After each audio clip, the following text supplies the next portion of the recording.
Welcome to I Said What I Said, a sports podcast with opinions not heard anywhere else. I'm your host, Brad Wakai, coming to you from Brooklyn, New York. That is my co-host, Tyson Gentry, coming to you from Missoula, Montana. And Tyson, it was a bombshell day in the world of golf. And I know we have golf listeners out there. I think even if you're not a golf fan or if you watch it every week, I mean, this just like shook, like, not just the sports world, like, we got CNBC breaking the news that LIV Tour and PGA Tour are merging into one after all the back and forth. I mean, let's start here. We'll kind of break it down from different angles, give different quotes and things like that that's come out of this. What did you think when you saw this? I was super surprised. I had gotten back home. I went to the gym this morning, came back home, and then that popped up on the phone right before the day started. And that's all I thought about, like, all day. I was checking updates, everything. It came out at a perfect time. But I think, like, the structure of it is important. It's an all-time slime ball move. We were talking about it before. Jay Monahan, it's not a good look, bub. It's definitely not a good look. And so this guy, like, we're coming up on a year anniversary of when he went on freaking CBS with Jim Nantz and was comparing the LIV Tour and the golfers going there to 9/11. Like, it's just an all-time low. That's what he said, right? Think of the families and stuff from 9/11. It's like, okay, they don't matter today. It's like he went all the way back. Yeah, I think. Do you have, like, the kind of the layout of how everything went down? You could break down for people. So I'm not going to lie to you. It's still kind of ambiguous about how it's going to go down. So we know for a fact PGA Tour, the DP World Tour, which used to be the European Tour, those are the two affiliates to the PGA of America, or the PGA Tour itself. LIV was funded by a different group, and they just call themselves the LIV Golf Tour. That's the Saudi money-backed tour. So Monahan and the PGA Tour and the governing body chastised LIV. Like, anybody who goes there, it's Saudi money, it's bad money. We hate that tour. Don't be a part of it. We're going to convince our players to stay. And if you deflect, or if you defect, I should say, you're a bad guy. And here we are a year later.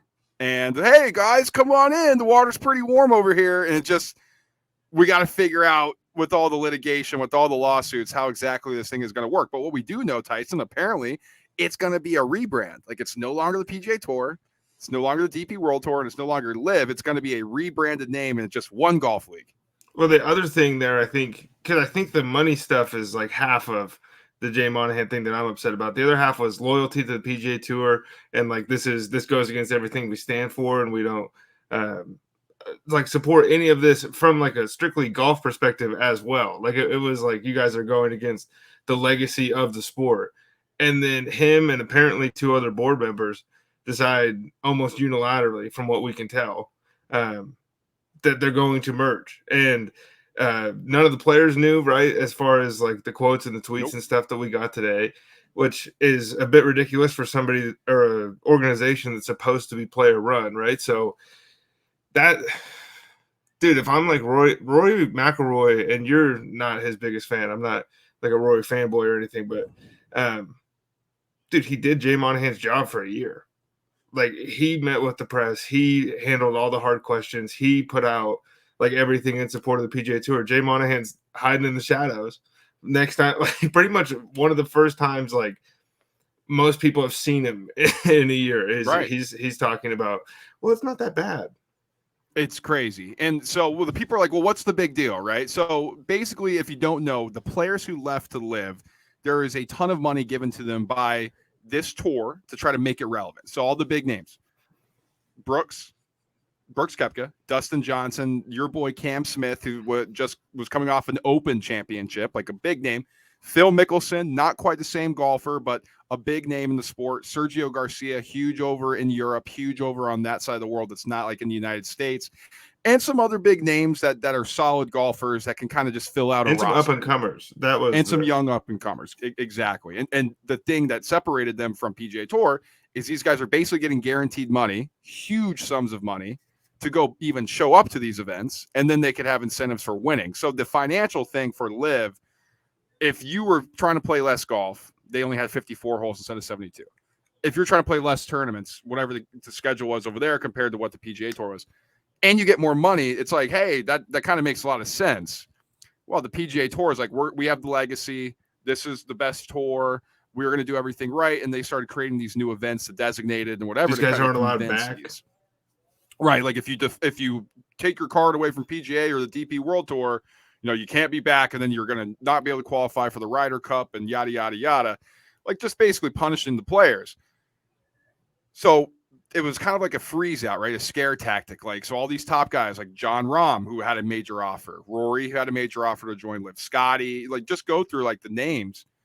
Yeah. I mean, some of them they dreamed of playing on the PGA Tour and they were never going to go. But at the end of the day, where we're sitting at now is they turned down, generational life-changing money, like we're talking $400 million types of deals just to be in the same spot that the LIV guys who got that money are now, where they're able to play on the tour. It's just crazy. And that's the other part, is if this thing's going to work, and because they're merging like two structures now between like guaranteed contracts and prize money basically on the PGA Tour. So it seems like the LIV guys now are just going to get a buyout, or like most of their contracts going to get paid out. So really they disappeared for a year. Brooks Koepka disappeared for a year, won a major, made $150 million extra dollars, and he's right back on the PGA Tour.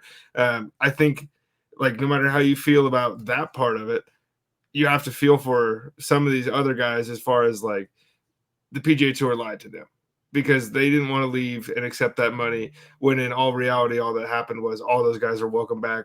At this point, we think there's so much stuff that could happen. They're going to vote, right? They pay dues to be on the PGA Tour, but like they're not in a union, so that stuff's going to be weird. But dude, it's also like, what did you really think was going to happen?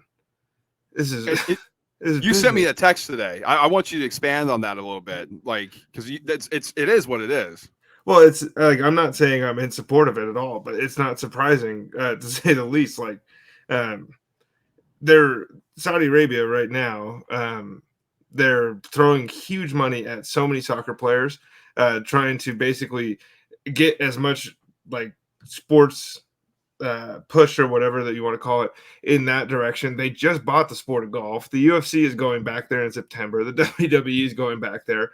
Like, the only stuff they can't or haven't touched seemingly is like the NHL, the NBA, and the NFL. The PGA Tour feels like an American like brand, but their events are everywhere, and the DP World Tour is everywhere. And if you like, the LPGA is separate and they have events in Saudi Arabia.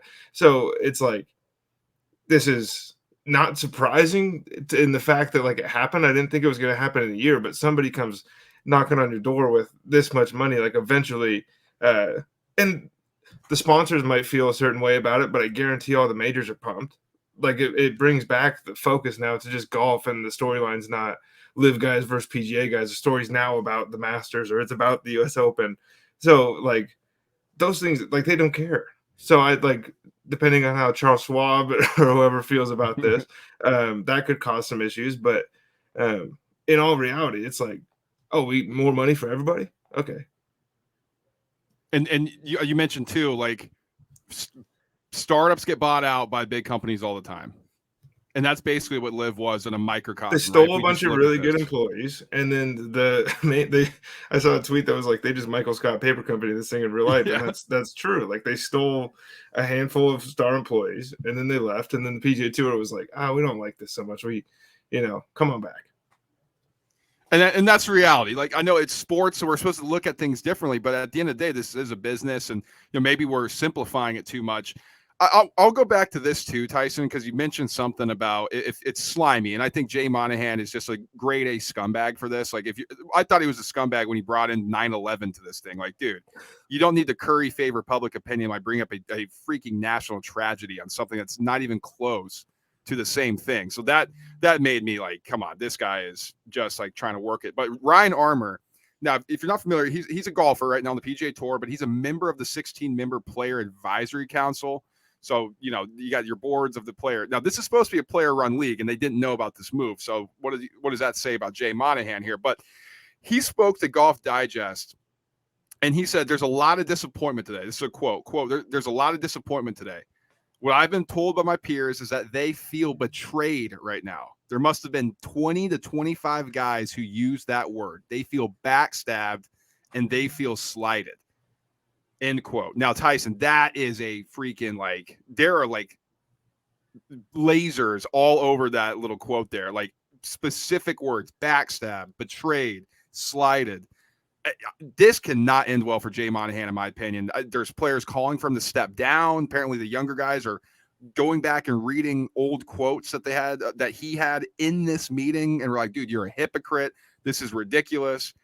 Apparently, there was only 10% of the players on the PGA Tour that supported this. The other 90% did not. Yet Monahan decides to go ahead and do this on his own. Like, this is bad. I think this is going to get really bad for him. Well, I think that was part of the plan. I think that might have been part of the agreement, was like, this is my chance to make, I'm going to make generational wealth, even though I told everybody not to. And then I'm done. Like, I don't think this was done with intent to keep his job, is what I'm trying to say. I think this was like, I'm going to make a bunch of money, disappear, and in 5 to 10 years, nobody's really going to be talking about Jay Monahan anymore. Like, I think he's going to try to step into the shadows, maybe go down as the guy that ruined professional golf, probably more likely the guy that merged the two tours, and then we kind of forget about like how big of a deal this is at the moment. Because don't get it wrong, is it PIF, right? Yep. Yeah, like they basically bought their way into the PGA Tour, and so they're going to be around forever.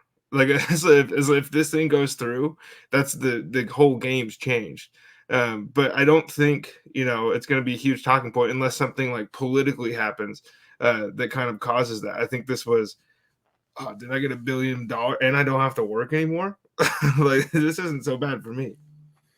It's interesting. I mean, we got players on both sides who didn't know, and the other side, LIV Golf CEO Greg Norman didn't know about this merger either. And he's been the one that's been taking the bullets from the players, from the PGA Tour. That had to be a stipulation too, I'm sure. I mean, these just guys talking to each other. It seems like it was done like NFL draft day deals, right? It was almost like they were acting like general managers and not commissioners. But the PGA Tour is the only one structured that way, where like, this dude makes it more than every other player except for whoever wins the FedEx Cup. Like, in the NFL, Roger Goodell is working for people. He's protecting assets. And in the PGA Tour, like, this guy is, in his mind, I'm sure he's the show. Dude, he's making more than all these guys. He's more important than them. They're replaceable. Bryson DeChambeau on the LIV side, quote, I found out this morning when talking about it. Now, from the PGA Tour side, here's a couple interesting comments, and we can move to a wrap here soon. But Colin Morikawa, 2-time major winner. I love finding out news on Twitter. That's something he tweeted out this morning. Dylan Wu went right after Jay Monahan, said, tell me why he basically got a promotion, the CEO of all golf in the world, by going back on everything he said the past 2 years, period. The hypocrisy. Wish golf worked like that. I guess money always wins. And then Wesley Bryan tweeted out, I feel betrayed and I will not be able to trust anyone within the corporate structure of the PGA Tour for a very long time. There's a ton of stuff coming out. I mean, I'm glued to this stuff, Tyson. Like, this is so fascinating. We have big business that we got to look at. How does this work for us golf fans? How do the players feel? Like, are they going to be like, hey, I'm taking a break? Are there going to be boycotts? Are they going to legitimately force Monahan to not be the CEO position? Because that's what came with it. He's going to be the CEO, apparently, in this new league. Are they going to force him out? Like, how does that look? Like, there is a ton of stuff to unwrap here. It's going to be interesting, but the rules don't change at the local municipal. Like, we're still playing, and I think like golf's going to survive. But this was weird, dude. The timing was weird. I mean, this was the best negotiation of all time to happen, like, on this level, and then not even the players know about it on either side for 7 weeks. He said, "Slimy." That is for sure. 7 weeks. Slimy.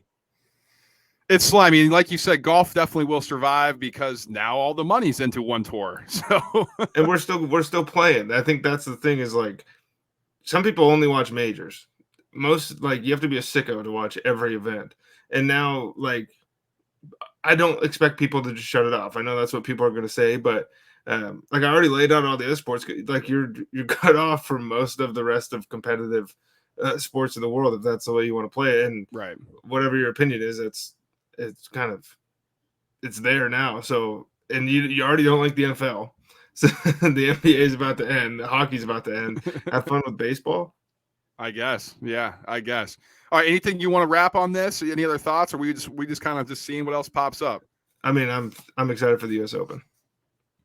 Who isn't, right? It's going to be great out in LACC. We got the RBC Canadian this week. I think I might take this off in gambling wise. I got a little tilted last week with my guys just having the worst Sundays I've ever seen, led by a withdrawal of Colin Morikawa. It was a bad omen. No, it was a bad omen. I knew it was going to happen. But all right, that's enough of this. We will have a lot more updates that come. You know, we're going to do a U.S. Open preview as well, so stay tuned for that. And if there's anything else that comes out, we'll be sure to include it in that episode. But in the meantime, guys, like, subscribe, and share the show. If you're watching on YouTube, go ahead and smash that like button. It really helps us out. And if you're listening to us on podcast form, Apple, Spotify, whatever the case may be, go ahead and send us in a review, 5 stars preferably. If you want to ask us a question, anything you want, we'll answer it, shout you out on this program. Swear to you, we've done it every single time somebody's commented. We'll go search those up. And also follow us on our social medias, Twitter, Instagram, TikTok, all the same at ISWIS_pod.